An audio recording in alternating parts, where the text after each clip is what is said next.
Oh, welcome to Speak for Yourself, presented by Hyundai. Marcellus Wiley here, who thought he was in his bag. He thought. Until I saw pink double-breasted Emmanuel Acho. You know what primetime say? Look good, feel good, play good, and if you play good, they pay you like Marcellus. So I'm on route. I'm on route, ladies and gentlemen. Did you crisp up, I too? did. I crisped up a little bit. It's going to be a show now. Boy, you need to be on some hair grease as that guy. Looking so suave over there. All right, so much going on in Dallas. I'm up here losing. Let's get it started with the Cowboys, who are off to a disappointing 2-4 start after Monday night's blowout loss, but that's not it. NFL Network's Jane Slater reported yesterday that some anonymous Cowboy players called out the coaching staff. One player even said, quote, "They just aren't good at their jobs." Wow. Mike McCarthy addressed the criticism yesterday. Take a listen. I've always stated this to every team that I've coached. I think it's important to handle things as men.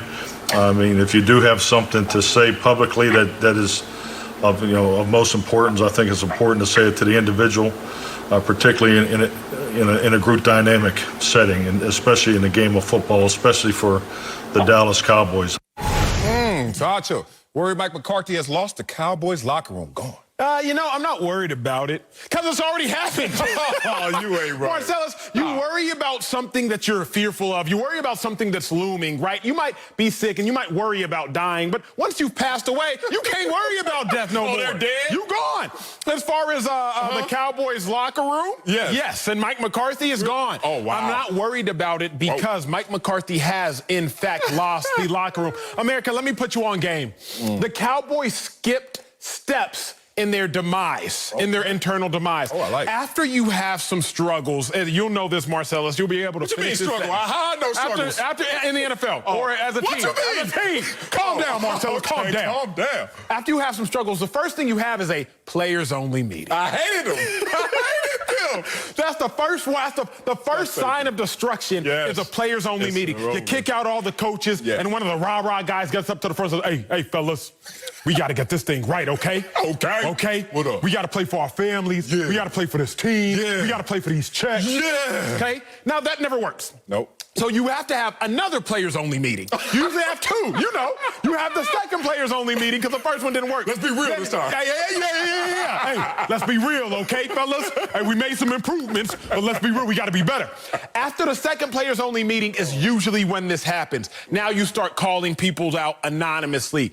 The Cowboys, Marcellus, they were so bad that they skipped the steps of destruction. How do you skip your players-only meetings and jump directly to anonymous criticism, bro? I'm not worried about the Cowboys and Mike McCarthy losing the locker room. He's already lost the locker room. Now it's just a matter of what can you salvage. Nah, see, great examples, because all those things are true, but it's not true about the Dallas Cowboys. Talk to me. First, they can't be dead, as you say in this locker room. It can't be dead. They're first in their division. That's not dead. That's life. Even though it's limping around, it's still life. They lost a lot of games, but they have not lost this locker room. But this is what losing teams do. They leak. They just exude the lack of confidence that turns into a blame game. And no one wants to look into the mirror, at least first, and blame that person. So what's happening here is the players and the coaches, their names are still anonymous in this report. And you know what that tells me? That there's still a little fear or a little respect left. Think about it. If they would have went out there and put their names on it and put the coaches' names on it, we got a problem. There's a big difference from Marcellus coming up here and saying, at times on Speak for Yourself, I don't think everyone's prepared. At times it's not the most well-produced show. Versus I'm like, hey, Coven tripping. Acho sucks. And then you be like, oh, wait a minute. We have now lost a locker room. This is a locker room that may be in critical condition, but it is still worth saving. I look around and I'm looking at what they really have lost is they lost their MVP. And they lost their quarterback. They lost their leader. They lost their belief in their cowbell in terms of Ezekiel Elliott and his production. They've lost their offensive line in terms of the presence it used to have. They lost their defense in terms of what they've been able to do in years past and what they're doing right now. What they've lost is not necessarily schematic. They've lost the effort and they've lost the ability to outplay other teams. Don't put that on the coaching staff. That's not a locker room issue as much as when you step on that field. what are you doing? I agree with a lot of what you said, but I have to disagree and push back on some things. Number one, they did lose their quarterback and they did lose their MVP. Yeah. Yes, and that's a huge loss in the NFL. If you ever lose your quarterback, you live and you die by your quarterback. Much right. But even when they had their quarterback, they had still lost their way around the defense. They had still lost their way schematically in some degrees. Here is what I have to correct for those watching. It is no longer a player or an effort issue. It is a schematic issue. Oh, you're going to clean this up? No, I'm going to show this. I want to talk about 2 minutes left in the game. Let's take a look at this play. Kenyon Drake scores from 69 yards out. Cardinals aren't even trying to beat you, just run out the clock. I'm going to highlight 2 players after I highlight the time. That's the safety Xavier Woods. That's the safety Donovan Wilson. Watch those 2 men. Those are the only reason they score. And you're going to see it from another angle. And when you see it from the other angle, you're going to see exactly what went wrong. 2 safeties are in the box in linebacker positions. They don't know what they're doing. Xavier Woods runs through a gap thinking he's going to get a tackle for loss. Donovan Wilson, he's at the top. He blocks himself. This is the second time, Marcellus, in 3 weeks I've seen Cowboys defenders block themselves. In the screen, you see DBs running. They're running, Marcellus. They're running. They're trying. They're trying. But my coach used to tell me in college, he said, Acho, a 4.440 is just a fast mistake. I like that. A 4.440 is just a fast mistake. That. The Dallas Cowboys right now are making a bunch of fast mistakes. That play in and of itself showed you it is not about effort. You were already down by 21 points. The Cowboys had every reason to mail it in. The defenders did. Those safeties and Trayvon Diggs, the backside cornerback, he had every reason not to run. You were not going to catch Kenyon Drake. But they were still working hard. They're just handicapped schematically. They're handicapped intellectually as far as doing their job at that time. I put that on the coach. Stop it. Let me correct you, first of all. If you lose your MVP and you lose your quarterback, you don't always lose, because if you're the Philadelphia Eagles and you got Carson Wentz, you lose Carson Wentz, what happens? Confetti. I had to punch you today, since we're not talking Carson Wentz today. Let me also push back on you in terms of your video you just showed. Look, every coach always talks about gap discipline. Be where you're supposed to be, right? Go to your gap. Be responsible. But there is a trump card to go into your gap. What is that? Make the play. Make the damn play. Go to the ball. That's the only trump card. But that's the only trump card. And guess what? There's no situation where you block yourself, and that's on coach. You know why you blocked yourself? Because either you didn't move, or you didn't go to your responsibility, or you didn't play the trump card and go to the ball. Let me push back. Come on. I've been in these linebacker meetings where we have safeties and you have people of other positions. I'm not going to lose y'all with names and whatnot. All right. You have people who are playing out of position. The Cowboys had players in that game, in that instance, who, why are you there? Okay, you're there because of the call. But if you're there because of the call, you don't know what you're doing. I watch that, Marcellus, and I get sick because I'm like, yes, it is, because if I'm looking at these linebackers, and you'll see it again, if I'm looking at these linebackers, they don't know what they're doing. The deep safety, Marcellus, is 6 yards off the ball. That is coaching. The coach, even if you don't tell me beforehand, yell at me during the game, get back. Back the heck up. If you're 6 yards from the ball, you can't see nothing. They can't see anything. Hold on, Acho, you still are analyst, not a player. You are hype. Let me tell you this. When the ball snapped, is there anyone's responsibility to just stay there? Like to just stand still? I saw that in the video. Now, that's on coach. You think coaches actually coach them? When the ball snapped, I want you to play read coverage. Hell no. Attack it in the downhill. But here's what I would say. Come on, if you or I were to bring a friend on this set and be like, hey, all you got to do when the red light comes on, just talk. What would happen? It would be terrible, because they need some instruction. They need some direction, unless they're obviously a natural talent, blah, blah, blah, but not semantics. They need instruction. My issue here, Marcellus, is the Cowboys players don't have instruction. The coach told me. He said, a trash can make a tackle if it's in the right position. You don't have to sometimes be overly skilled. Just be in the right position. To me, that is on the coaches. And that is why I can hear the players starting to say, look, these coaches suck, man. The coaches suck because you suck more. You don't want to say that. You don't want to agree with that. You don't want to internalize that. So that's what happens to every single athlete. Our egos are out of control. Why? That's true. Because we are one in a million. To come from the masses, to come from the crowded bottom rung of a ladder, which is high school football, Pop Warner football. Every single dude walking around with wristbands and towels thinking they're going to the NFL. To climb up that ladder, your ego has to be out of control. Once you get up there, and then it all gets relative. Acho, all state in high school. Acho, great at UT. Acho, get to the league, and you look around, you're like, everybody good. I said the same thing, and I came from a small school, but you know what happens? How many times I was on that field, and I had to block that out. My past doesn't matter. There's no entitlement in football. The last play doesn't matter, and the play that's going to happen next is the only moment of truth. These guys have been told what to do. I've been on that field 1,000 times, made 1,000 mistakes, and knew that my coach already told me. On a stunt, I was supposed to step into the B gap. What did I do? I thought I saw something else and didn't do that. Let me ask you something. Come on. If there was a one-off player issue, then I would blame it on the player. If I saw a Cowboys linebacker, Jalen Smith, it's just his fault. If I saw one player just fumbling, like we saw last game with Zeke, you know what, maybe it's just on Zeke. If I saw one receiver dropping a pass, maybe it's just on Amari Cooper, Michael Gallup. The problem we're seeing in Dallas, everyone is making mistakes. Yeah. And because everyone is making... Dak was getting Dak was, no. Remember, Dak was turning the ball over too. Dak was fumbling. Really Dalton Schultz was fumbling. And the reason I say it is when I was in Philly 2014, every day we started practice, the first 10 minutes, turnover circuit. Yeah. And it was intentional, try to strip the arm from the quarterback, punch out the ball. Our defense was not great. Yeah. But we led the NFL in forced turnovers. Why? Not coincidence. It wasn't happenstance. Every day we started trying to force a turnover. So what happened come game time? We forced turnovers. Are the Cowboys starting every day with a 10-minute circuit of ball protection? Stop it, Acho. How many teams you play for? Two. Two. Cleveland Browns, Philadelphia Eagles, stint on the practice squad of the Giants. If a girl asks you that in the club, you say she'd be like, did you play? She's checking for me because I'm on TV now. She ain't checking for me for the NFL. Okay, this is way more appealing than a football helmet. You been out with an active football player lately? You been out with Odell lately? No, it ain't. Here's the thing. I would say this. I played for 4 teams. We all had turnover drills. All of my teams weren't leading the league in turnover differential. That's correct. That's good. You know why? Because we all practice pretty much the same things. That's good. But in terms of efficiency, in terms of effectiveness, in terms of you actually doing those same things you were coached, that's the change. But you've told me there's practice doesn't make perfect. Nope. What does? Perfect practice. Perfect practice makes perfect. But to me, it still comes back down to the operative word of practice. Practice doesn't make perfect. Perfect practice makes perfect. I was with the Cleveland Browns. We started with some turnover drills. In college, you start with the turnover everywhere. Drill. You start with the tackling. Everywhere you do.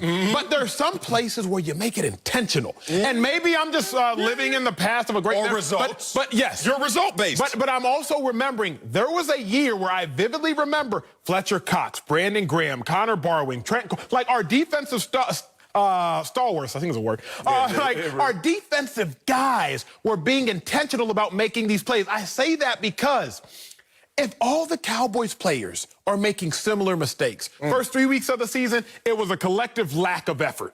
And then it was a collective lack of taking care of the ball. And now it's a collective error as far as schematics. Remember, Marcellus, the prime example in the clip I just showed you, you saw them players running to the ball. Yeah. We didn't see that 3 weeks ago. Right. So what's that tell me? That was coached into them. Intentional, as you're saying. All right, I love the fact that we're going to focus in on the word intentional. Great word for this. Because I think that them leaking these comments out is intentional as well. Think about in your own life, the hardest thing to ask for is actually help. People will talk around the fact that they really want to just sit there and say, I need some help. So I'm looking at this situation.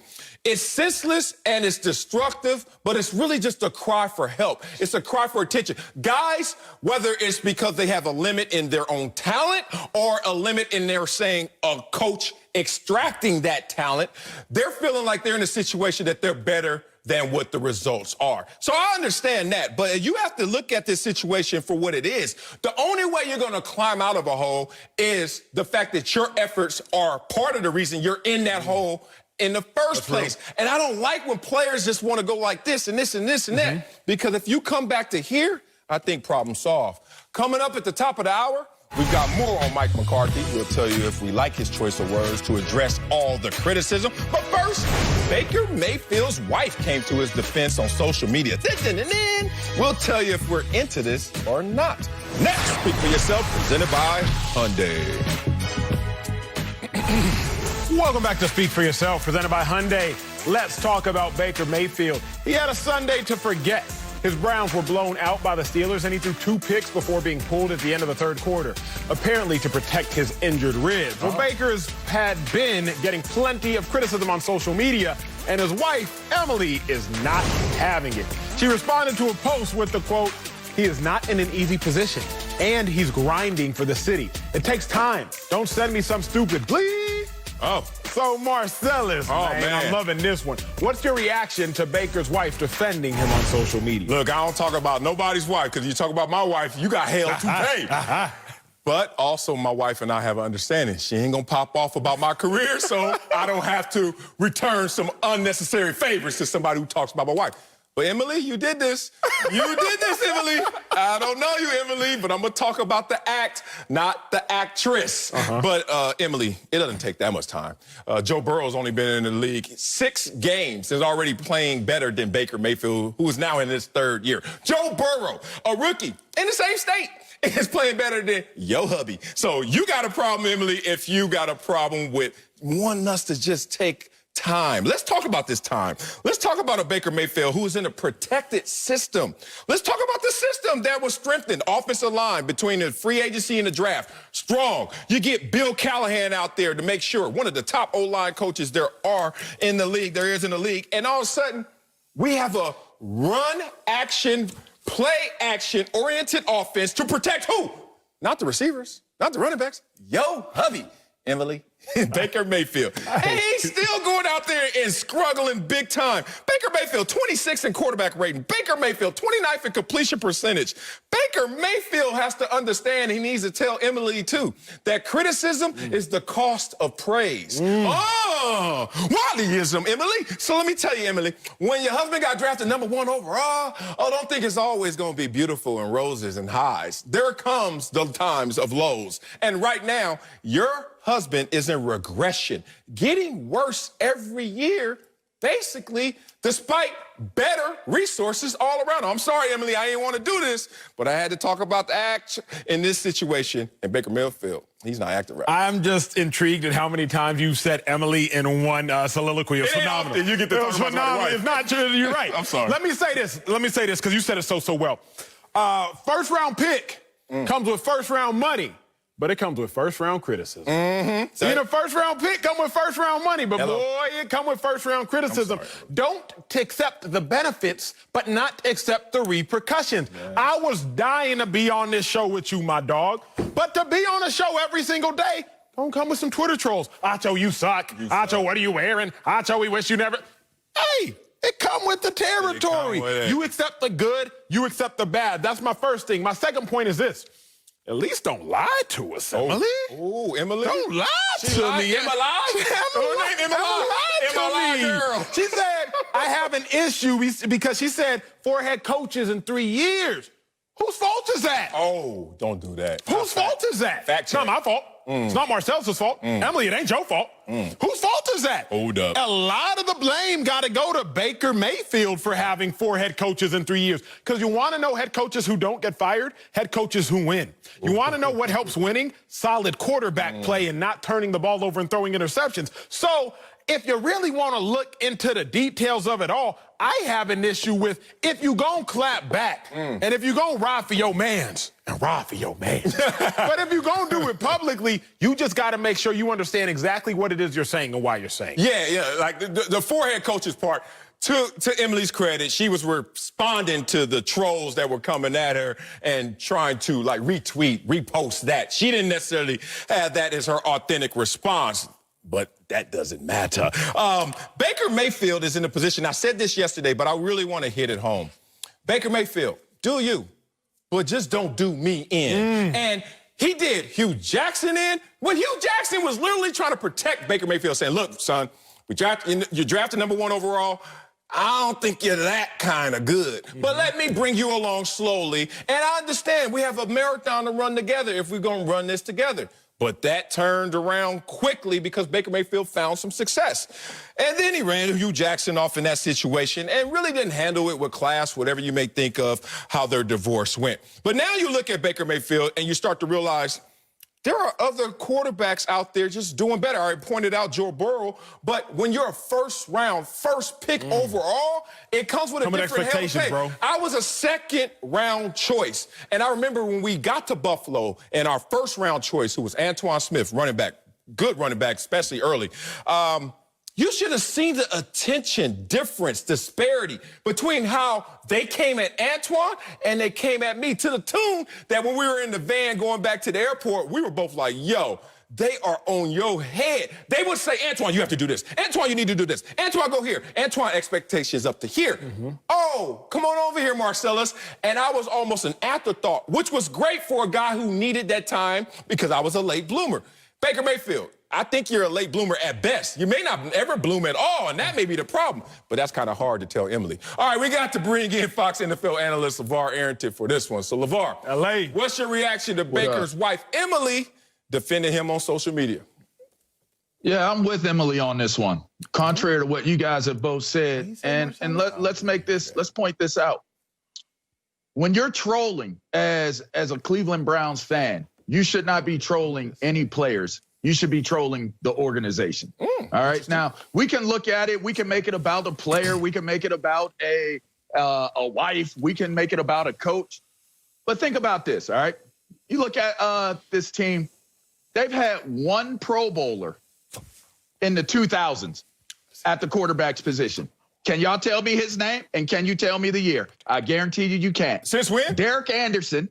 2007. Damn. The only quarterback to be a Pro Bowler for the Cleveland Browns. That's damning information, all right? Think about this.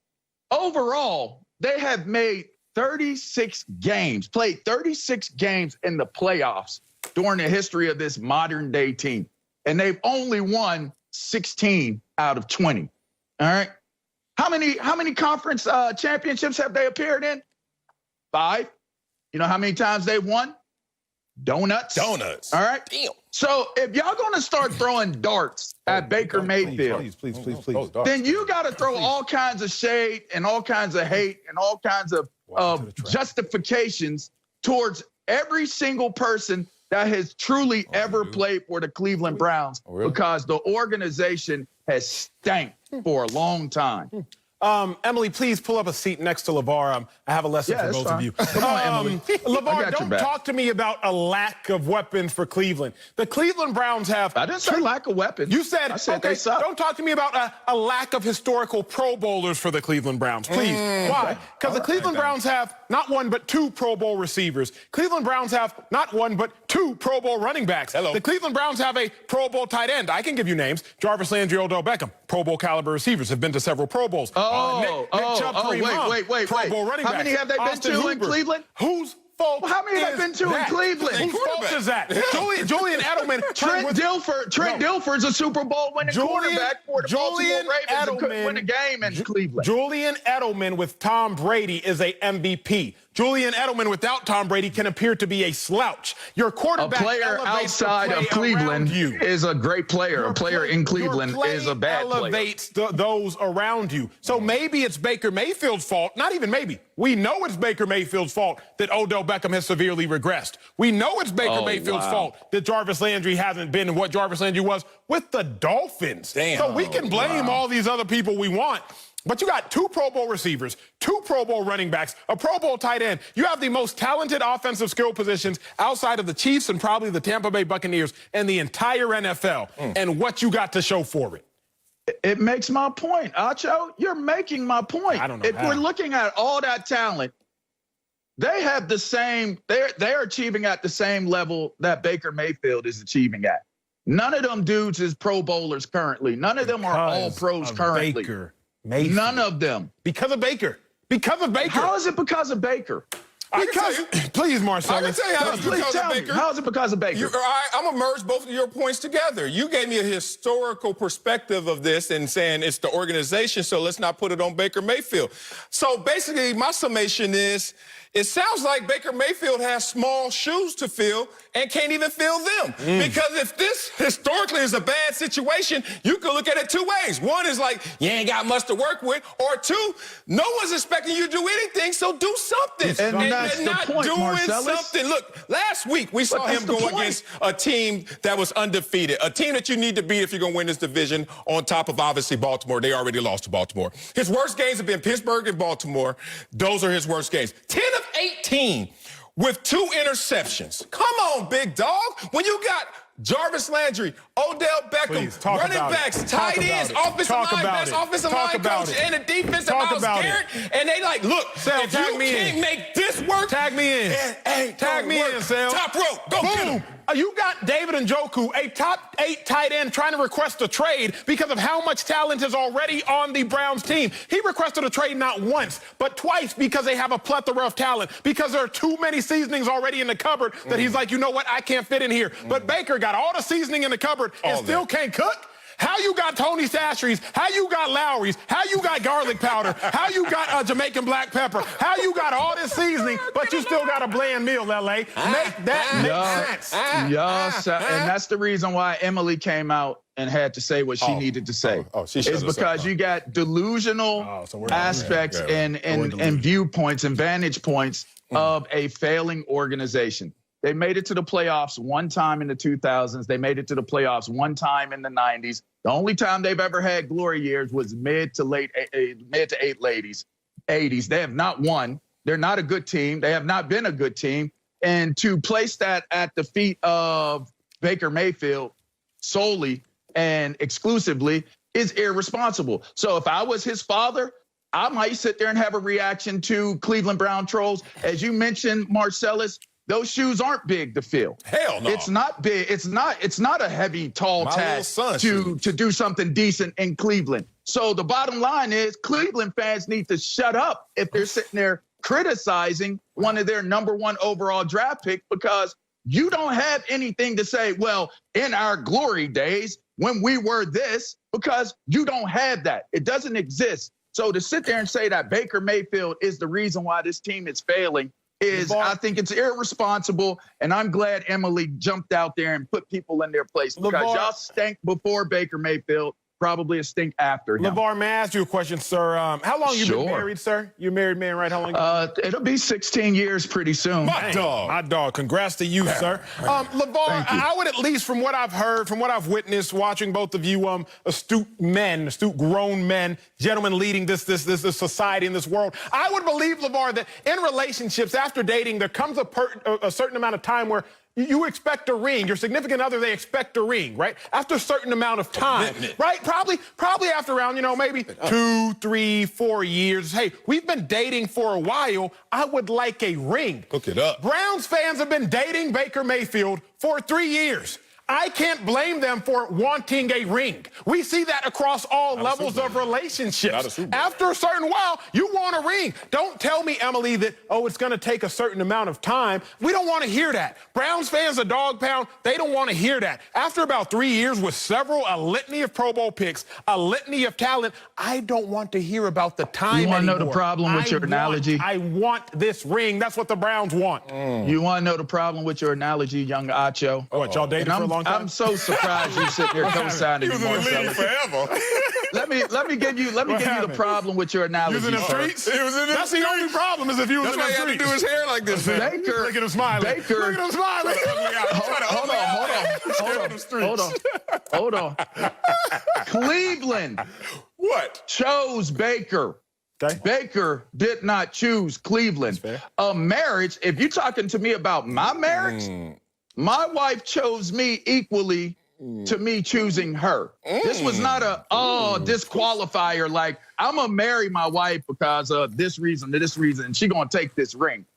That's the problem here. Baker didn't choose Cleveland. Cleveland chose him. So this marriage that you're talking about was an arranged marriage. So there may not be a true love affair here. And if that true love affair isn't with the fans, so be it. Maybe there's greener pasture somewhere else. But all I know is that this routine has happened before. There's been marriages to Johnny Manziel. There's been marriages to Tim Couch. You know what? It ended the same exact way. It's a divorce. There was no success. There was no love lost in the marriage. So I don't like that analogy, because in a real marriage, both sides choose one another and they live they work to have a successful relationship. That's not what I see in Cleveland. Baker went into a losing situation, so give me a divorce. I'm kind of divorce papers if I'm Baker. Divorce papers. Well, no. I ain't going that far. I don't think they expect a ring. I don't think the Cleveland Brown faithful, dog pound, or the organization expects a ring. They know what Baker Mayfield's talent level is. It's not that high where you think in his third year he's going to get your ring. It was number one pick. More like a friendship bracelet, Cartier. Love bracelet, if you know about that. My wife got a couple of them, girl. Them things be popping, bangling. I don't want to date Cleveland. That's all I'm telling you. I got one question for you before we get out of here, big dog. As coaches would say, simply this. Answer this question. Is Baker Mayfield getting better or worse? Because you're only getting one. Well, leave it up to Joe Buck and Troy Aikman. They think he's heading towards the Hall of Fame. I mean, I don't know, you know. They lost one big game, two big games. Is Baker Mayfield getting better or worse? Tell the truth. Hell no, he ain't getting better. He ain't getting better. Being called out, and his former quarterback Aaron Rodgers came to his defense. We'll tell you if we're okay with this. Next, Speak for Yourself, presented by Hyundai. Thanks for speaking to me. But neither is Cleveland. Welcome back to Speak for Yourself. Let's head back to Dallas, where Mike McCarthy and his coaching staff were called out by some anonymous Cowboy players. One said they're, quote, totally unprepared. McCarthy said he, quote, thinks it's important to handle things as men. Well, his former quarterback Aaron Rodgers was asked about the situation on a podcast and came to McCarthy's defense. Take a listen. As far as I know, what the facts are today, they're in first place in the division. Mike he knows how to deal with any type of adversity. You know, we went through ups and downs at the time, mostly ups in Green Bay, but I know Mike knows how to steer those difficult situations. You never want those unnamed sources to come out. That anonymous stuff. I think that's some chicken. Are you okay with Aaron Rodgers defending Mike McCarthy, Hodge? I hate it. I absolutely hate it. This is what it reminds me of. I hate Aaron Rodgers defending Mike McCarthy because whenever a celebrity gets in trouble, entertainer, somebody of high status, all their celebrity friends run to their defense. No, they're a great guy. They're a great girl. In my experience, they never did anything wrong. What people are saying about them must be a lie. Just because they treated you right doesn't mean that they're treating everybody else right.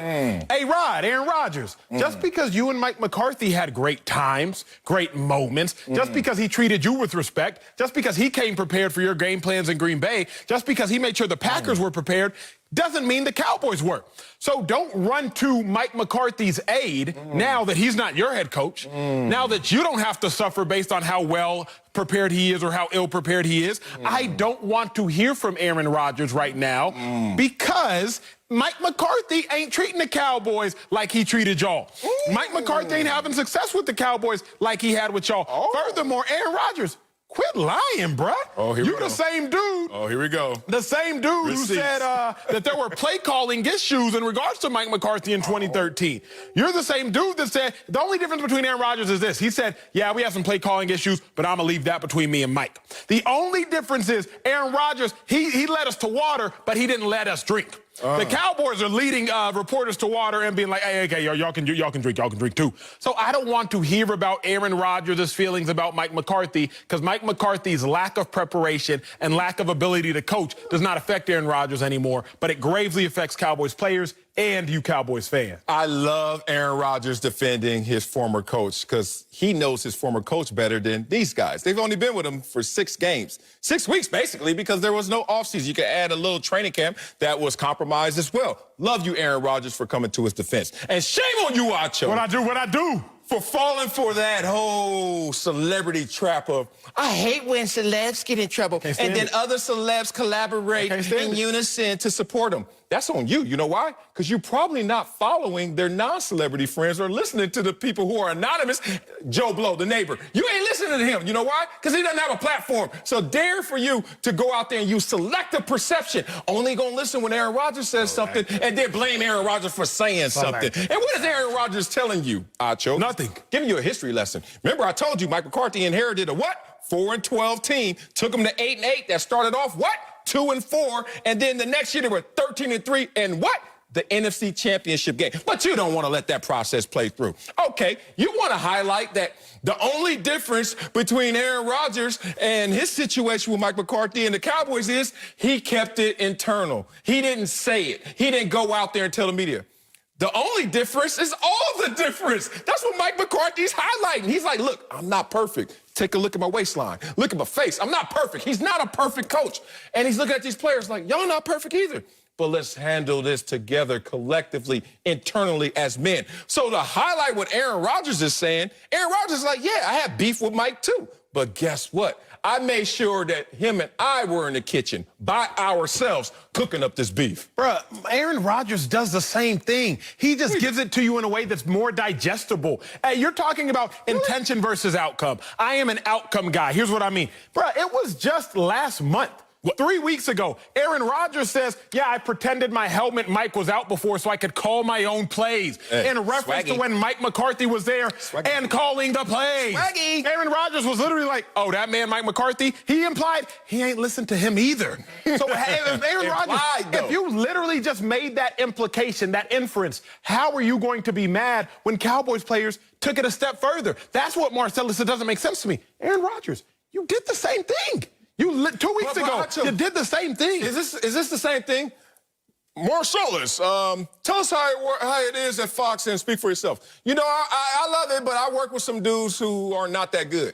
Versus, I love it, but you know Acho, he kind of sucks. It's a little different, right? Or my co-host sucks. I ain't say your name. Come on, big dog. It's a different. Bow versus, yeah, somebody catch this. And that's the big difference. Look, Aaron Rodgers is to blame for one thing. When Aaron Rodgers was going through his decline, all of a sudden what started to increase was negative conversations about Mike McCarthy. So if you're a player now with Mike McCarthy and you're going through your struggles, you start to say, wait a minute, Aaron Rodgers left this door open. Aaron Rodgers all of a sudden started to leak through inference, through implication of what is going on in Green Bay, and then he rebounded, look at Aaron Rodgers now.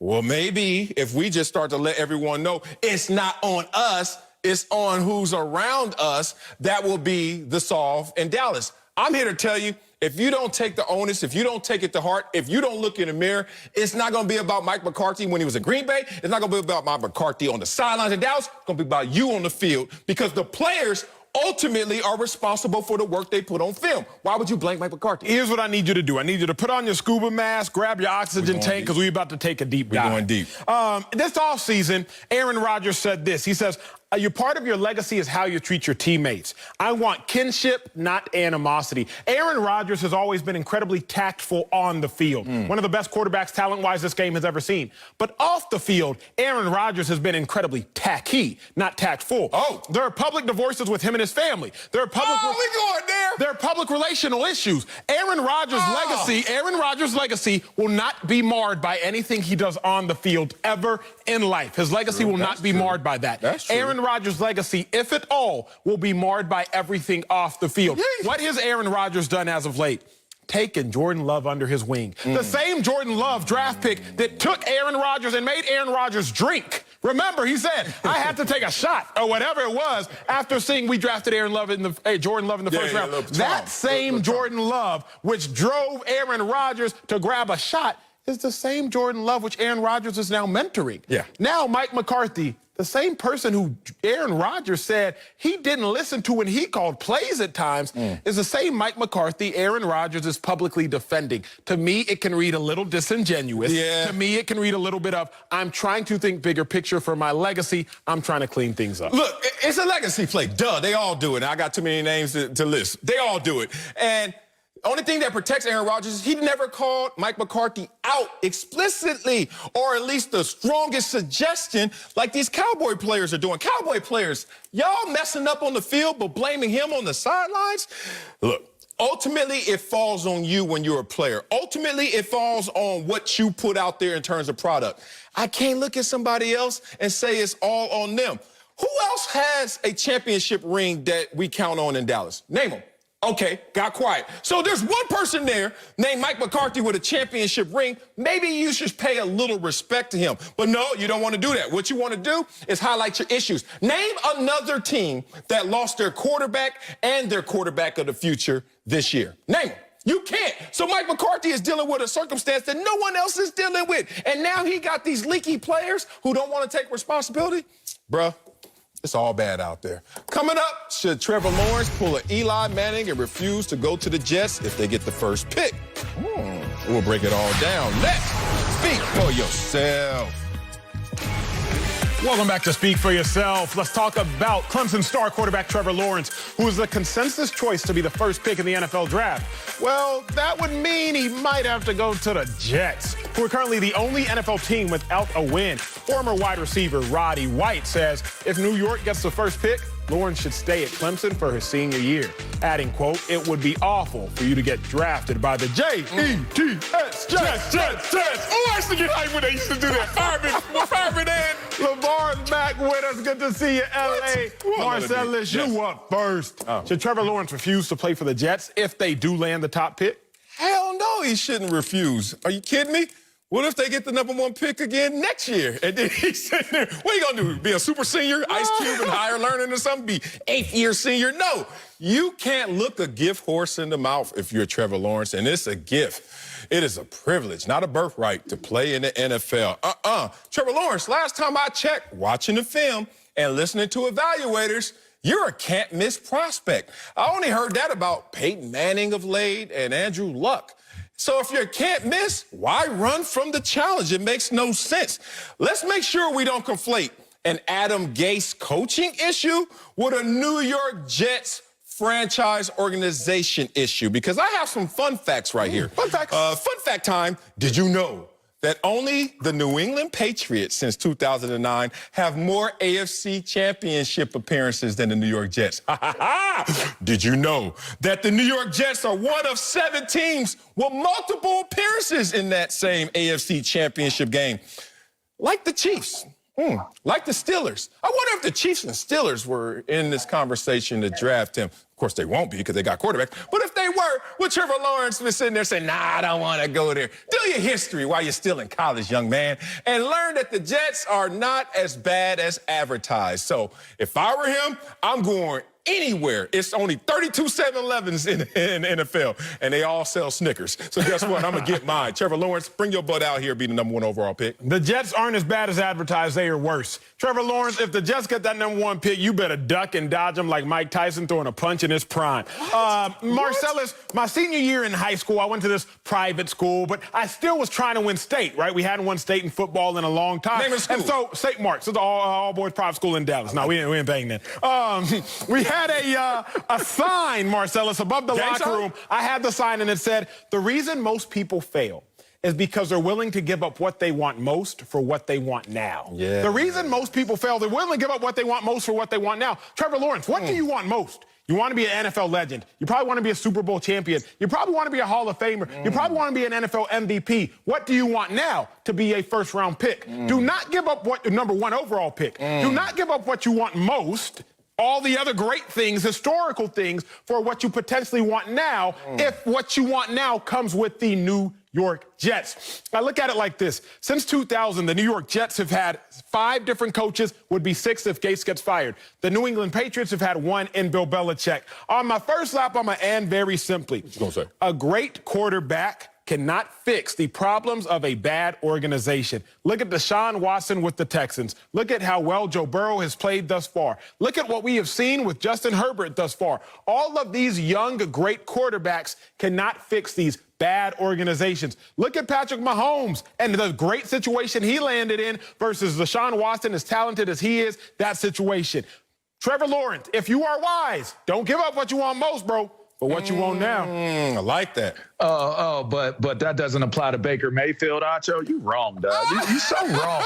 And let me tell you something, Marcellus. Let me tell you something with your misleading stat on those appearances. That hasn't been since 2010, good brother. I said so 2009 if you listening, good brother. Okay, good. All right, good. Well, good. Anyway. I'm glad.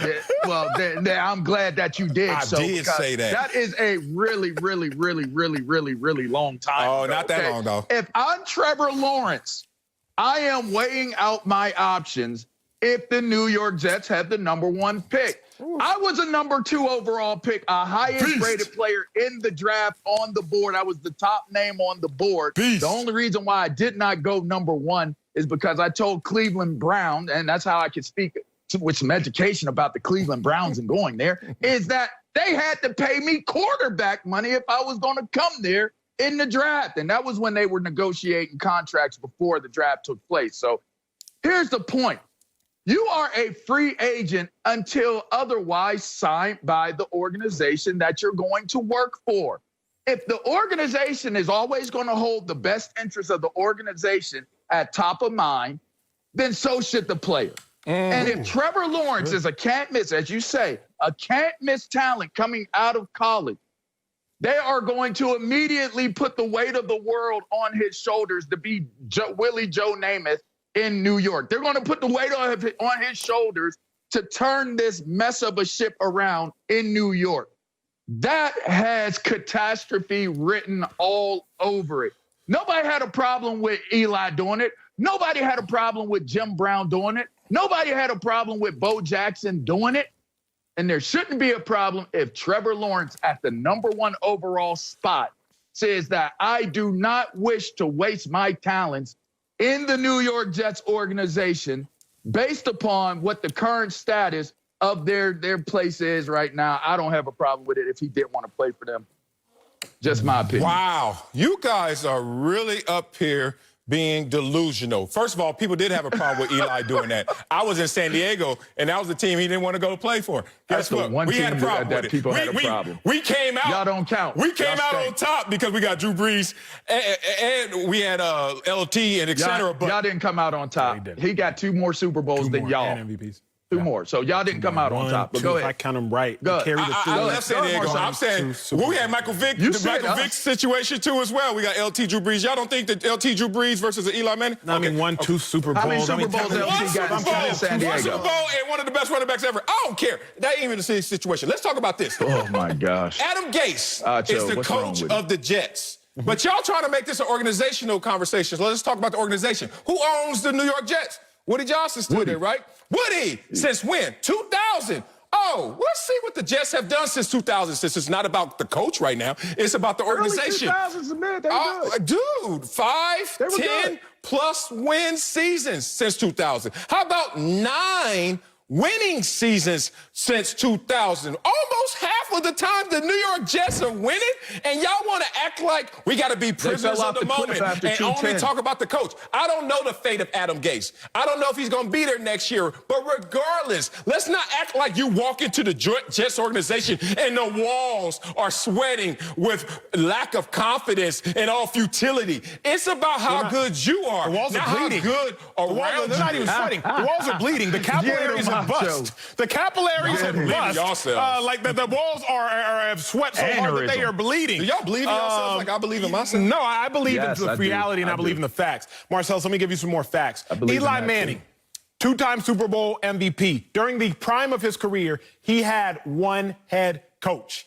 Phillip Rivers, during the prime of his career, he had 3 head coaches playing for the organization that Eli Manning ducked and Eli Manning dodged. If Eli Manning goes to the Chargers, does he win 2 Super Bowls? I don't know, but I'm going to assume probably not. Phillip Rivers didn't. If Eli Manning goes to the Chargers, does he have 2 Super Bowl MVPs? I don't know. But Phillip Rivers, I know that he doesn't. Eli Manning, a first ballot Hall of Famer. Who knows if it's because of talent, but he has 2 Super Bowls. He has 2 Super Bowl MVPs. What is Phillip Rivers now? A guy still hanging on for his career while so many people are begging for him to be on the bench. Because Eli Manning made a decision early on. It changed and altered the course of the historical perspective we have for Eli Manning. Trevor Lawrence would be in a similar situation, Marcellus. To not dodge and avoid a toxic situation would be just a buffoon type of move.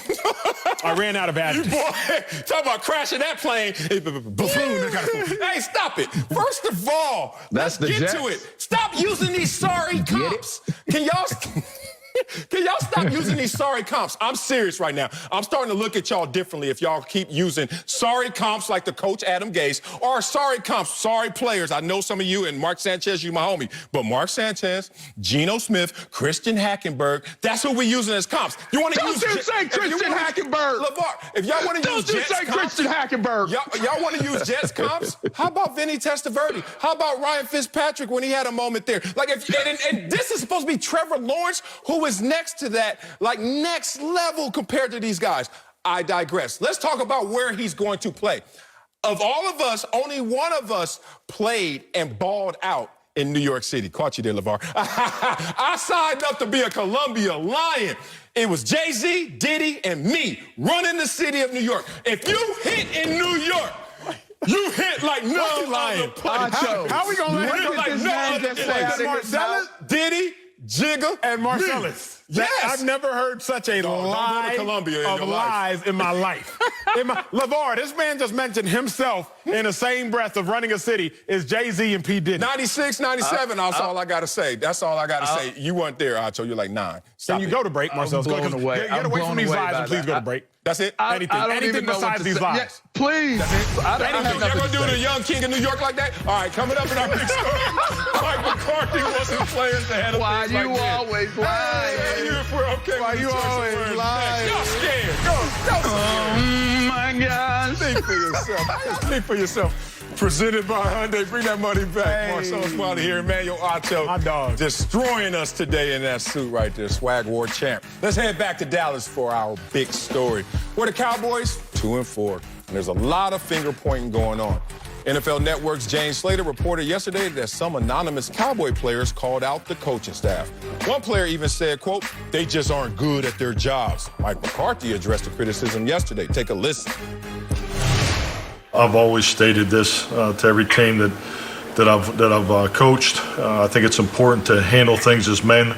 I mean, if you do have something to say publicly that is of most importance, I think it's important to say it to the individual, particularly in a group dynamic setting, and especially in the game of football, especially for the Dallas Cowboys. So Acho, you have an issue with McCarthy saying players need to handle things as men. I do, bro. And I do because the reason the players handled it the way they did is because Mike McCarthy would say something like players need to handle things as men. What do I mean? A player could never come out and say, man, our coach needs to handle this as an adult. Our coach needs to handle this as a man. There's a double standard, Marcellus. You know this as I know this. There's a double standard in the NFL between how players can address coaches, how coaches can address players. True. Bruce Arians can, after the first game, say, Tom Brady, it's his fault he threw both those interceptions. Tom Brady can never, after the first game, say, man, Bruce Arians was sloppy all day. He made a couple bad play calls. There is a double standard. Yeah. So the players are abiding and playing by the rules of engagement. And the rules of engagement are, you can't just sit there and call out a coach by name at a podium. You don't have that luxury. What can you do if you want to voice your opinions? You have to voice it the only way you can know how, is on the slide. There are about 3 to 5 players in a locker room that have the ability to go up to a coach, the freedom to go up to a coach and really have a heart-to-heart conversation with that coach. But those 3 to 5 players in the locker room are also getting coddled by the coach because they're usually the coach's favorite players. The other 50 or 48 players in the locker room, Marcellus, don't have that luxury. They don't have that freedom. So I do take an issue with Mike McCarthy saying we need to handle things as men because players can't handle it like you have the luxury of handling it. They don't have the freedom of speech that you have as a head coach of the Dallas Cowboys. They handled it the only way that they can, at least the lower tier players. I know because I was one. They handled it the only way that they can. Now, I wouldn't have been out there and leaking stuff. I got asked questions all the time. I got asked by a reporter, is it true that during practice you have to run down the field on kickoff on special teams with gasoline in your mouth?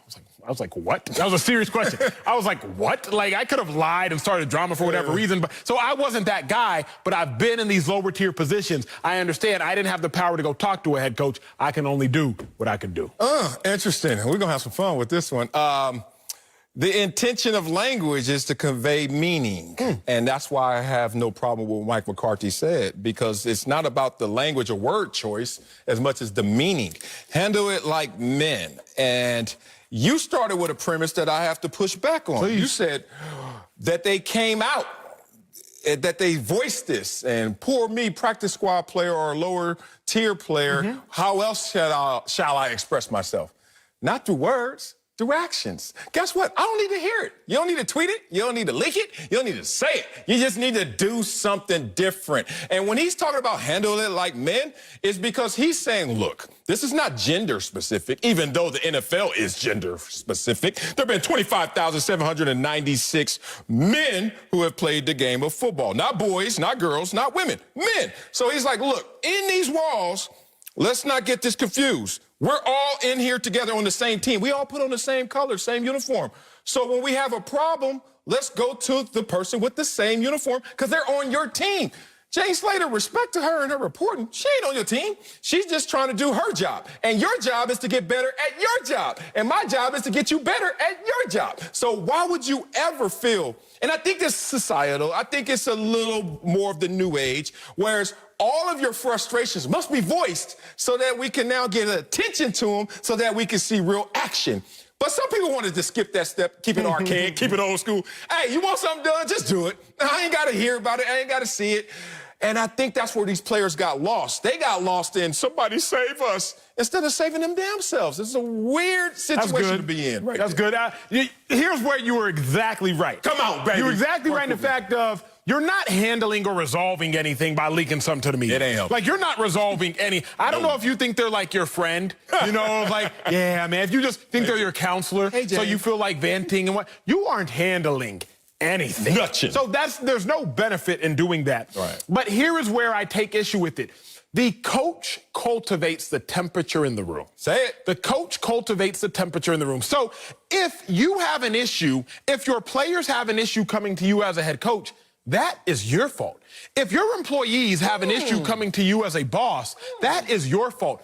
You think Le'Veon Bell wants to come out and complain? You think Jamal Adams wants to come out and call out Adam Gase? They don't. But Adam Gase has clearly cultivated a toxic temperature in the Jets locker room. So now you have other players coming out and speaking out. You don't hear things like this happening in Bill Belichick's Patriots organization, in Andy Reid's Chiefs organization. I think a coach cultivates that atmosphere. Mike McCarthy has cultivated that atmosphere. Don't be mad when the atmosphere in which you created comes back to bite you in the butt. Yeah, that's a tough play, and I want to have fun with that because it's tough for a coach to be emotionally available for you. It's tough. Real. I mean, it's tough. Like, I'm learning that as a father to my wife and to my kids as a husband and father. I'm like, you can't just be physically present. You got to be emotionally available. That means how are you doing? And really care and try to work with them to change it. And you're like, even in your head, you're making calculations. That ain't nothing. What are you talking about? But I have to be available for you.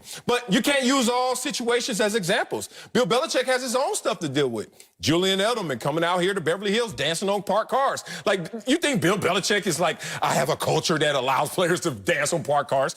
Adam Gase, hey, you hurt Le'Veon Bell? Fine. Oh, why am I hearing while you're hurt, you're at a bowling alley having a party, and then when they ask you about it, you say, I have no regrets. No coach allows dysfunctional behavior, but it happens on all coaches' watches. So here's the thing. In life, blank runs downhill. You know why it runs downhill? Because there's a pecking order in terms of the power. And in this situation, anonymous quotes are a punk move. And punks jump up to get beat down. Brand Nubian, never with a beat. So here's some more punk moves since we want to talk about it. Kyler Murray had more rushing attempts than completed passes, and they still won 38-10. That's a punk move by the Dallas Cowboys. Oh, how about the fact that they're giving up 218 points in 6 games? Y'all want to talk about what's punk?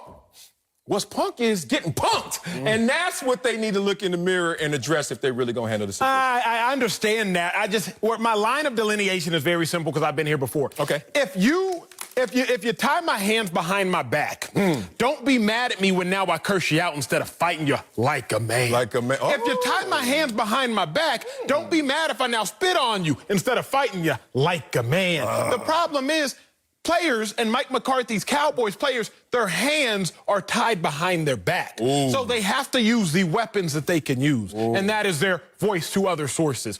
A player at Marcellus, they can't utter what a coach can utter. Jerry Jones can come down and say this, that, and the third. Players don't have that luxury. I don't know one Cowboys player who has gone on the podium and criticized coaches. Mike McCarthy has made some bonehead decisions. Yes. Mike McCarthy against the Atlanta Falcons, he faked a punt in the first quarter at his own 20 or 30-yard line. That is an idiotic decision that should be criticized to the highest degree of criticism. Mike McCarthy faked another punt. That is an idiotic decision that should be criticized to the highest proportion. Mike McCarthy went for 2 when he should have won for 1 and kept it a 1-point game. That is a questionable decision, not idiotic, a questionable decision that should be questioned and criticized to the highest degree. Did any Cowboys player say anything after the game? No. Absolutely not. They did not. But did the coaches and did Jerry Jones still criticize the defense? Absolutely. There's a double standard. Cowboys players' hands are being tied behind their back. I'm not going to get mad at them when they fight with the only weapon they have left. Look at us. We have discovered new ground. Now, this is where it gets real. Hands tied behind their back. The players may feel that way, but they have to understand who they're working with, and that the fact that Mike McCarthy also has his hands tied behind his back. In what way? Think about it. You sign up to be the head coach of the Dallas Cowboys, but it comes with a caveat. One, the thing that you love most, Mike McCarthy, is play calling, offensive play calling. That's good. Guess what happens when you sign up to be the head coach of the Dallas Cowboys after your sabbatical and all your analytical studies? You cannot call the plays here. We have Kellen Moore here, our second-year understudy, who one day may take your job, but more importantly, go out there and be the play caller. And Mike McCarthy, mask on, COVID responsible, is sitting there dog cursing some of these play calls because it's not complimentary football. We've talked in depth about how this team was out of balance in terms of its run, play, pass, and calling. And we talk about how they're not setting their defense up by taking some of the time off the clock. All of that falls on Kellen Moore. It's not just about calling plays. It's about calling the game and knowing what you're working with. If you have the last-ranked defense, you can't throw the ball 57 times and 53 times. I don't care what the score says. So Mike McCarthy is looking at these players like, hey, we on the same team. Both of us have our hands tied behind our back. Coming up, Odell Beckham Jr. explained his antics in Sunday's loss. We'll tell you what we think about OBJ's frustration. Next, Speak for Yourself, presented by Hyundai. Welcome back to Speak for Yourself. Let's talk about Odell Beckham Jr., who is not having a great week, I'll be honest. His alma mater, LSU, announced today that they are banning him from their facilities for 2 years for distributing money to players during last year's national championship game. I thought that was Monopoly money. This news comes after OBJ threw his helmet, punched the cooler, and took off his cleats on the sidelines after being pulled during the Browns' blowout loss to the Steelers this past weekend. Odell addressed his frustration today. Y'all take a listen. Really don't care to keep trying to make myself look like a good guy into the world and all that, because I am who I am. I got pulled out of the game. The coach said this was the best decision. You know, it's 8 minutes left. And for me, I'd rather take my like a man. I'd rather take my win the same way. I want to be out there to the last whistle competing. I'm kind of over, trying to play the right thing because, I love them to death, but there's people who have plenty of rings and consider the GOAT, and they do things on the sideline, and other people do things on the sideline and they get away with it, and it's classified as passion because they may have something behind their legacy or whatever it is. And to me, bro, we love this that much. It means that much. There's no way around it. I don't care if I have 0 rings, 12 rings, 20 rings. I love this game of football, and I'm not going to keep building myself to for the world to feel like I'm mature or whatever word you would like to throw around it. I'm always going to be me. Speak your truth, Odell. Speak your truth. So, Big Bro said, what do you make of Odell's frustration? I make a whole lot out of this. Tyrese, if y'all know that song. Okay. He is frustrated because he's embarrassed.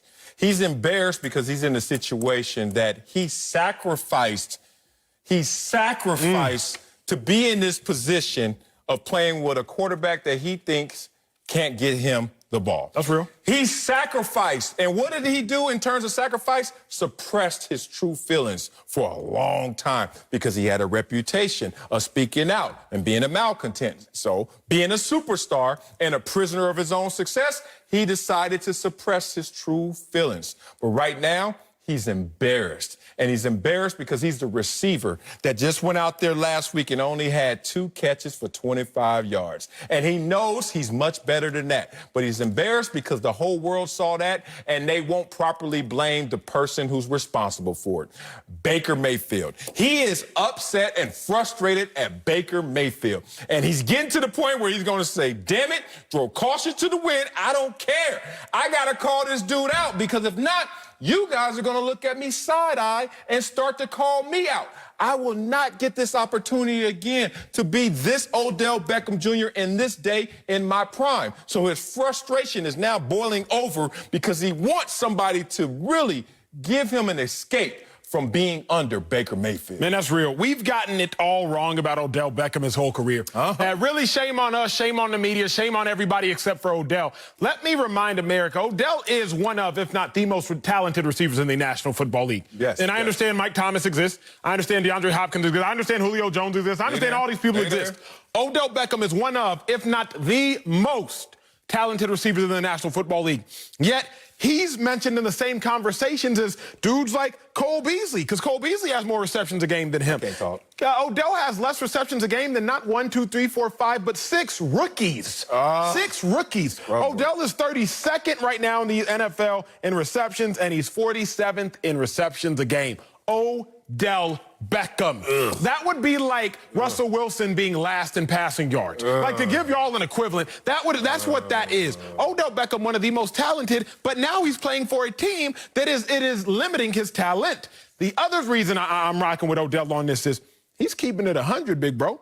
Think about this, and we got footage of it. Tom Brady just 2 weeks ago on Thursday had sideline outbursts. Y'all take a look at him yourself if you didn't see him the first time. Cussing, irate, dog cussing people, saying this, that, and the third. And you know what we said about Tom Brady? He's passionate. We said Tom Brady is a leader. Tom Brady's going to keep everybody in check. But when Odell did it, just last year, if we take a look at that as well, Odell Beckham, he's yelling at talking to his head coach passionately. I don't even see him cursing. If we're talking about anything, I don't even see Odell cursing. He's just passionately talking with this head coach. And we say that he's emotional. We say he's a distraction. We say he's a diva. I'm not going to talk about all the reasons why we talk differently about Odell than Tom. But what I am going to say is this. We have vilified Odell Beckham for far too long. Odell is not the villain. Odell is the victim. We need to get it right. And I respect Odell for venting his frustration. I like all that. Let's keep going. Let's get some more layers out of this. Odell Beckham is sitting there with a mountain of regret right there in his gut. Mountain of regret. It reminds me of Blake Griffin. How Odell got Blake Griffin's superstar early in this league. Sign a big deal because I'm staying here and I'm going to make this happen. And then one day, you got to go. Traded away to a situation that Odell didn't sign up for. But he's not keeping it 100. And I don't know if he can because of his reputation. He's a third rail. As soon as he says anything, the whole world lights up, and I understand why he's a prisoner of his own success. But I'm going to keep it 100 for him, because if you're not going to say someone's name, someone's number, you're not going to call them directly out, you keep it at 99 and keep it at 100. Let me keep it 100 with him. Who, what, where, when, and why that Odell is frustrated with. Who's he frustrated with? Baker Mayfield and now Emily for defending her husband because Baker's wife. Lord, his quarterback rating is 29th and his completion percentage is 26th. That's good. Yeah, I'm mad at him. What am I mad at? I'm frustrated because my coach won't address this. If you're not going to yank him, at least let the whole world's attention go to him and say he's the reason. Where am I mad? In Cleveland. Yeah, oh, y'all saying it's Cleveland? What's wrong with Cleveland? LeBron from Cleveland, he left there twice. So something's wrong with Cleveland. When are you mad? Right now, all day, every damn day. Because I am losing. Why I'm mad? My prime years, every single second. I was out to lunch one time with my wife and Neil deGrasse Tyson, smart, like next level, like our brains combined. Texas alum. Is he? Yeah, I think it's a Texas alum. Damn, no wonder that's you talk the so much. NASA guy. Yeah. That's my Texas guy. alum. I love him, like man crush. And we were out to eat, and he was there, and he's been on the show before, so I just said hi, and that turned into a lengthy discussion of all things I didn't understand. But it was fun. But the thing he told me, it's a little bit of a parallel. He said, you know, as young parents, as me and my wife are, he's like, when you take pictures, when you talk about your kids, it's amazing. What you're really doing is capturing a moment in time that will never exist again. And what you're really feeling, because you get emotional about it, is those kids will never be as young as they are in that moment ever again.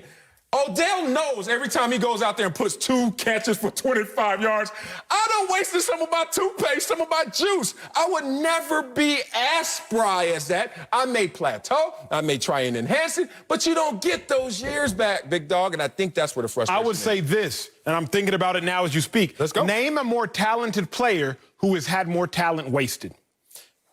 Other than injury? Yeah. You could argue Russell Wilson his first couple years, but now we have the whole let Russ cook campaign. Yeah, it's real. Like Russ is saying, yo, I'm a freak talented quarterback. Yeah. I'm as good as Patrick Mahomes, but now we're letting him cook. You could say feed Zeke. Ezekiel Elliott was saying, hey, I'm the best running back in the league, but I'm not getting all the carries I should be getting. Okay. The last 2 years, the feed Zeke mantra has really moved in. Dude got it tatted on his back, on his stomach. You could say Deshaun Watson. Like, you could make that strong argument. But they got rid of Bill O'Brien, the head coach and GM.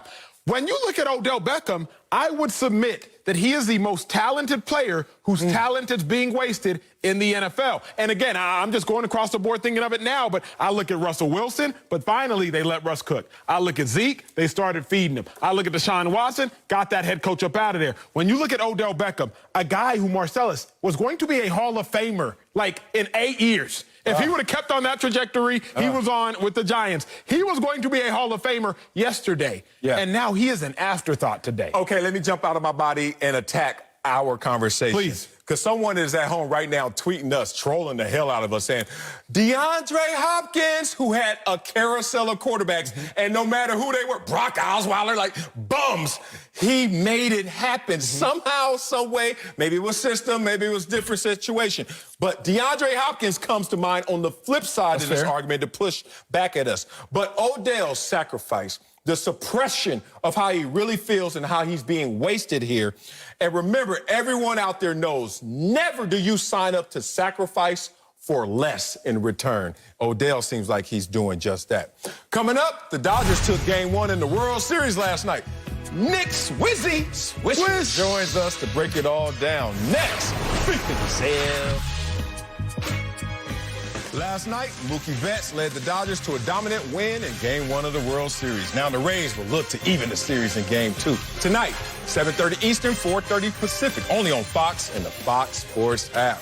For more on the Dodgers' dominant Game 1 win, let's welcome in Fox Sports baseball analyst and former World Series champ, my homie, Nick Swisher. What's up, Swish? Oh, fellas, what is good, man? I'm so happy to be back on the show, man. I missed you guys, man. Hey, man, missed it too, big Feelings dog. mutual. Hey, we good, but Clayton Kershaw, last night, he was great. You know Clayton Kershaw carried a lifetime World Series ERA of almost 6 into Game 1 last night and balled out, going 6 innings with only 1 earned run. Did the future Hall of Famer, Kershaw, finally get the postseason monkey off his back, Swizzy? Oh, well, definitely. No doubt about it. And I think having those back spasms in the NLCS might have been the best thing, right? Clearly, he gets Game 1 start for the Los Angeles Dodgers. This is the face of your franchise. This is the guy. This is one of those leaders in the locker room that you want to do well. You root for a guy like Clayton Kershaw on and off the field. So I think, yes, he pulled off a little bit of that monkey. But if he wants to pull off the entire monkey, the Los Angeles Dodgers are going to have to win a World Series. I respect it, Swizzy. Well, let's talk about the Dodgers' other superstar, Mookie Betts. Had 2 hits in his World Series debut with the Dodgers, including his first postseason home run. So you let me know, Swizzy, how are the Red Sox feeling watching Mookie Betts right now after trading him away this offseason? Man. Bro, horrible, right? I mean, think about it. They're like Tom Brady leaves. He's doing his thing in Tampa. Mookie leaves. The Red Sox finish in last place. There's just a lot of things going on in Boston that you just don't want to be a part of right now. But I think Mookie Betts is one of those one in a lifetime players. This guy can do it on all sides of the baseball, offensively, defensively. If you remember back in the NLCS, he didn't quite hit the way that he wanted to, but he robbed 2 or 3 home runs, it felt like. Last night, he stole 2 bases, right? Drove in 2 runs, scored 2 runs, had 2 hits, right? He is worth every penny that the Dodgers gave him, no doubt. Now, to that point, our own Ken Rosenthal called Mookie the LeBron James of baseball last night. Woo! High praise. Hey, that's saying something. Yeah, has he, the superstar, submitted his case as baseball's best player this postseason?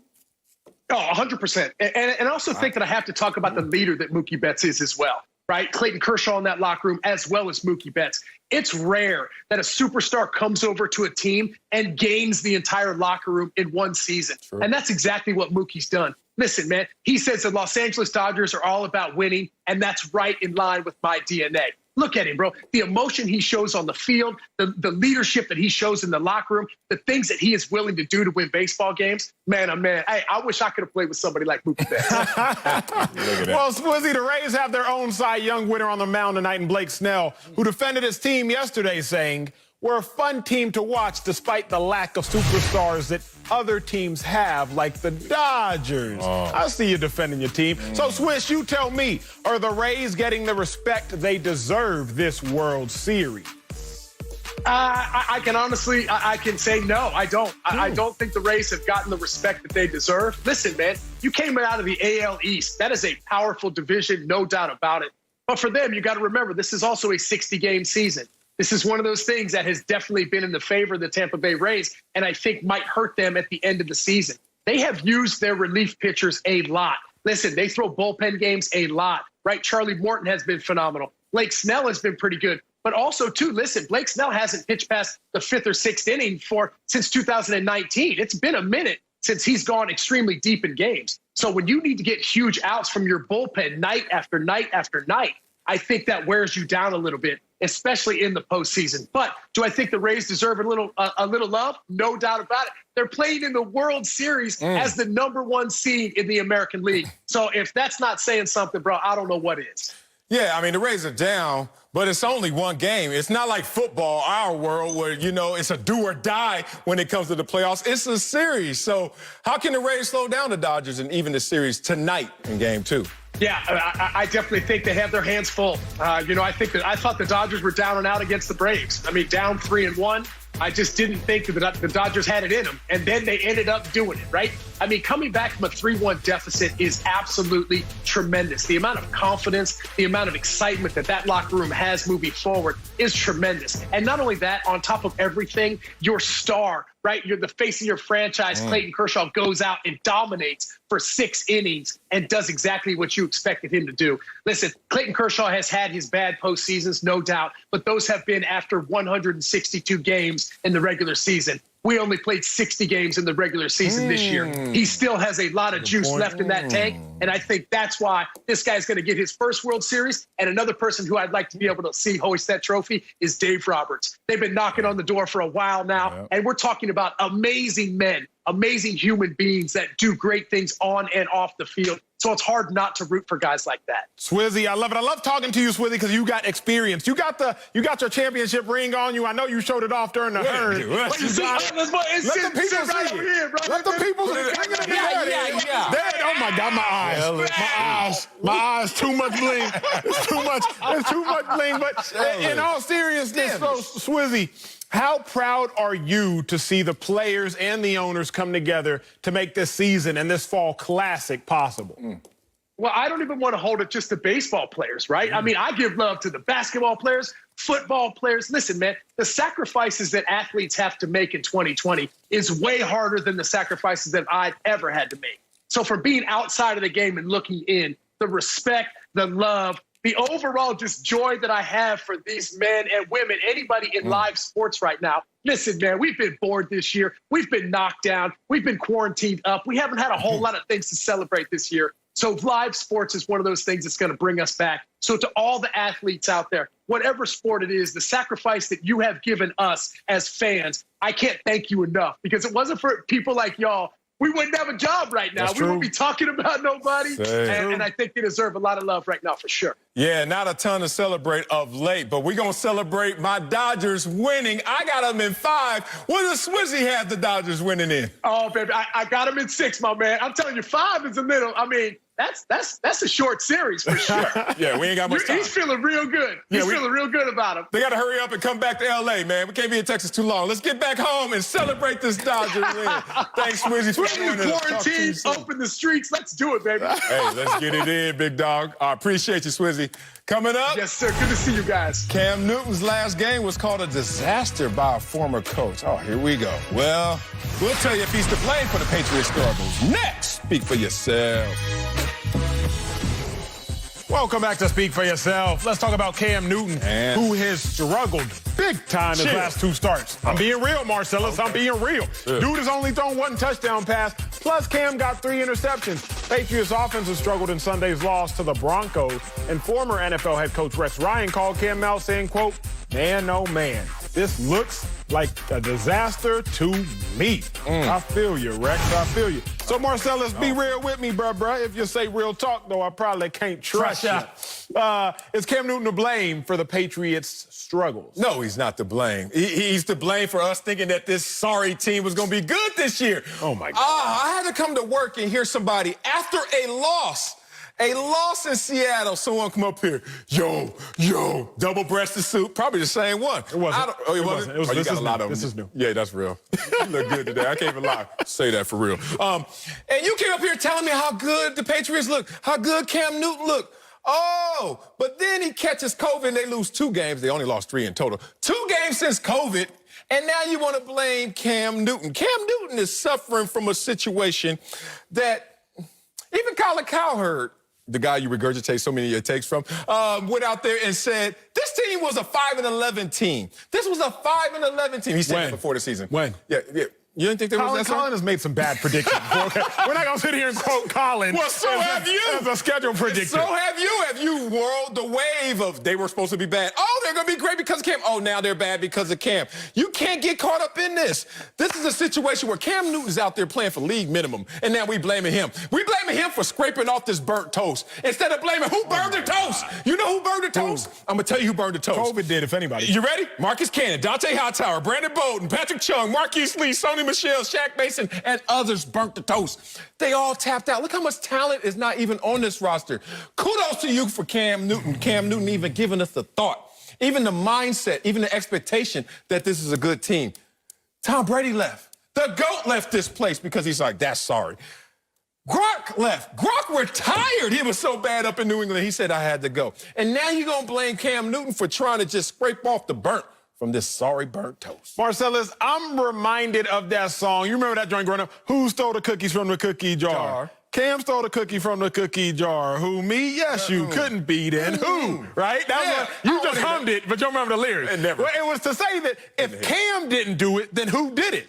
Them. If Cam's not to blame, who's to blame? I'm not blaming dudes that opted out. I'm not blaming the defense, Marcellus, because they are the number 11 ranked defense in the National Football League as far as scoring. I'm not blaming Bill Belichick or Josh McDaniels because Cam has 5 rushing touchdowns. Josh McDaniels has single-handedly put Cam in position to run the ball well. I'm obviously not blaming players that opted out because of COVID. So, who, me? Yes, you. Couldn't be, Cam says. Then who? No, Cam. It was you.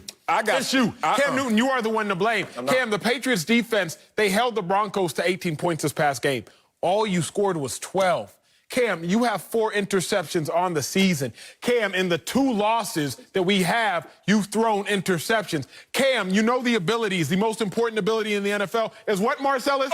Availability. The most important ability, in case his mic didn't work, I was just giving him the figurative mic, is availability. And Cam Newton was unavailable in the most important game, which is against the Chiefs, because that was the highest litmus test. Do that. The most important game was the next game at the time. It was the Chiefs. So, Cam, you were not only unavailable when they needed you, you were a lack of ability in these last couple games. Cam Newton is to blame because there's nobody else to blame. Okay. How good are you when you don't practice? How good are you at any task when you don't practice? How good are you if we didn't have your notes right there, I'll do the rest of the joint without the notes. Oh, we haven't got one block left. I'll do the rest of the joint without the notes. I came on this show, Marcellus, and hadn't been on air for 5 months due to COVID. And at we didn't see nothing, okay? We came out the gates balling, okay? Oh, balling like Cam Newton, who has a career high in completion percentage right now. They brought him in to run the ball and to throw the football. How many rushing touchdowns does he have? 5. How many total touchdowns? 7. Only 4 interceptions. 7 touchdowns. High completion percentage. Also, rushing average is higher than when he won the MVP.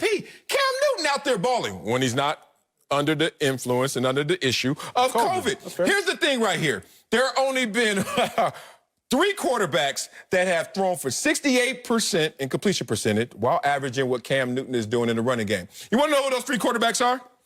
Other than Cam Newton. You don't even want to listen to me right now. You're mad at me. Russell Wilson and Deshaun Watson and now Cam. In history, he is doing something historic right now. But unfortunately, you only caught up in the fact that he doesn't have the lack of weapons and that the team right now is under 500 despite missing Cam Newton. Here's what I'm caught up in. I'm caught up in one thing and one thing only. If the Patriots beat the teams they are supposed to beat and lose to the teams they are supposed to lose to, they will make the playoffs. If the Patriots beat the teams they are supposed to beat and lose to the teams they are supposed to lose to, they will make the playoffs. Here's the problem. The Patriots are both losing to the teams they are supposed to lose to and losing to the teams they're supposed to beat. How? The Denver Broncos with Drew Lock, who's just come back from an injury. Corona. You are supposed to beat the New England Patriots, should beat the Denver Broncos. The New England Patriots, I don't need you to beat the Chiefs. I'm not mad that you don't beat the Chiefs. I don't need you to beat the Seahawks. I'm not mad that you don't beat the Seahawks. But if you lose to the Broncos, Marcellus, who else are you capable of losing to? The Jets? Who else are you capable of losing to? The Texans? Who else are you capable of losing to? Cam Newton is to blame because a Patriot way simply says this: handle my business, and let's make sure they don't handle theirs. Handle your business, and they not go handle theirs. The Patriots right now, recently with Cam Newton, aren't handling theirs. Not saying they can't fix it going forward, but recently they're not handling theirs. As the pendulum swings, wow. 1 week I'm up here looking at your eyes. They're really close together, but I love them. You know, you can see. You can't see straight, though. Here's the thing. 1 week, Tom Brady, he doesn't know it's 4th down. Chicago, Tom Brady, oh, my God, they lose a game. Next week, they smoke the Green Bay Packers. 1 week, and all of a sudden, you way over here. Tom Brady, oh, my God, what a great decision to move. Same thing with Cam Newton. Dude had corona. How many losses do they have? 3. 2 and 3. How many do they have since Cam caught corona?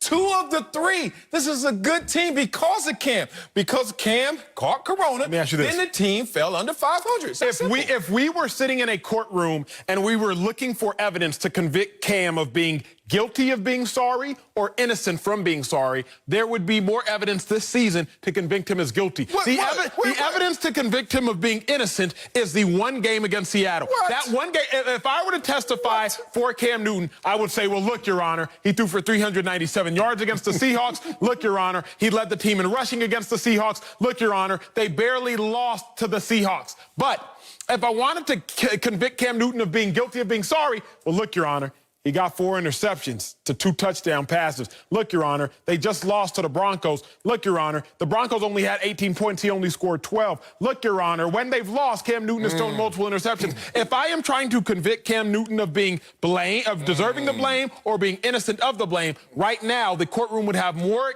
evidence that he is guilty. Okay, we're going to stay in your courtroom scenario.